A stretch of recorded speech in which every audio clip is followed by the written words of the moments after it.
You can run, walk, ride, and tone to lose weight, but that belly fat can hang on no matter how much you sweat. So what is it you're doing wrong? Our weight loss coach, Charles D'Angelo, is here with 4 strategies that successful losers use to reach their goal and keep it off. And you say it all starts with a goal. That's the number one thing Absolutely. you have to have. You have to know where you're headed. You have to have a visualization, a real good cue of what is it you're working towards. When I was 360 pounds, I would look at pictures of the guys that were on Abercrombie posters or guys that were in fitness magazines that are in really good shape. But you have to remember, set goals that stretch you, that don't break you. You want to make sure that these goals are measurable, that you don't overwhelm yourself by setting something that seems to you to be so insurmountable that you don't even take that first step. The first step of a journey is always the challenging one, because people are kind of overwhelmed with how much they have to lose. A lot of the people that come to see me have 100, 150, 200 pounds to lose, or they've been battling that 10 or 15 pounds back and forth. So set a specific goal, measure it, maybe get a calendar, and week after week on Saturday, mark down on the calendar how it's coming along so that you can see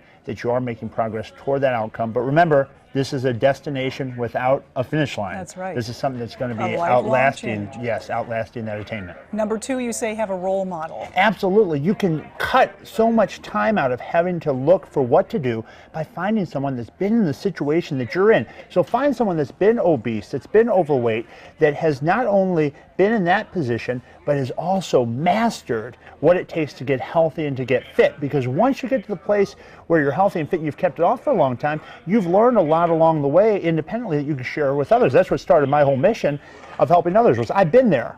So having been there, I know what it takes, and you can short circuit that whole process by giving people the distinctions immediately to get to where they want to be. Okay, replace spontaneity with Big strategy. time. What does that mean? Okay, so many people aren't doing a lot of the wrong things. They're doing little things consistently enough that they're adding up and causing a complication for their life. So what you want to really focus on is replacing that spontaneous, like my friend here that's running the camera there, that grabbed some bacon right before he came and grabbed the camera. Instead of doing things spontaneously, have a plan that you keep to consistently, so that every single day you know, this is what I'm going to eat for breakfast, this is what I'm going to have for a snack, this is what I'm going to have for lunch. And Kay's laughing here because she probably had some bacon too. No, I didn't. I promise. I know Mike did.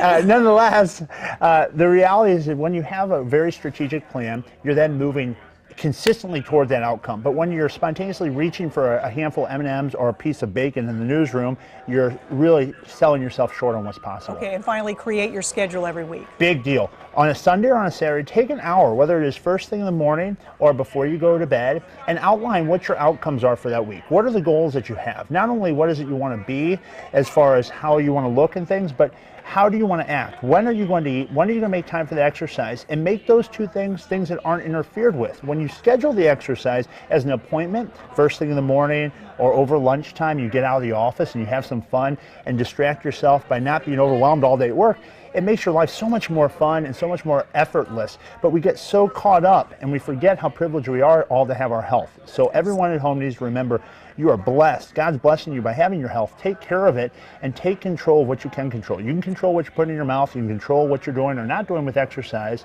and replace that spontaneity with a strategy that's going to work. Charles D'Angelo, our weight loss coach, thank you so much My for pleasure. coming in. Cindy's